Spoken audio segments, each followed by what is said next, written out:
Hello guys, welcome back to our channel. If your GE portable air conditioner suddenly starts making louder sounds than usual, it can become distracting, especially when the room is supposed to feel calm and comfortable.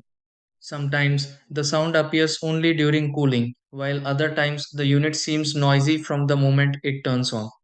A louder sound can sometimes happen because of airflow interruptions, loose positioning, filter buildup, or something around the unit affecting how it runs.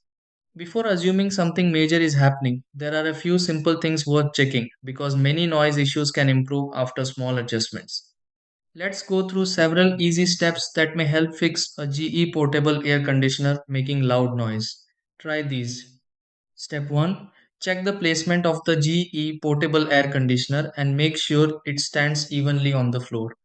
Step 2. Open the filter area of the GE portable air conditioner and remove dust if airflow feels restricted. Step 3. Inspect the hose attached to the GE portable air conditioner and confirm nothing is blocking airflow. Step 4. Move nearby objects away from the GE portable air conditioner if anything seems to vibrate during use. Step 5. Turn off the GE portable air conditioner briefly before starting it again to refresh operation.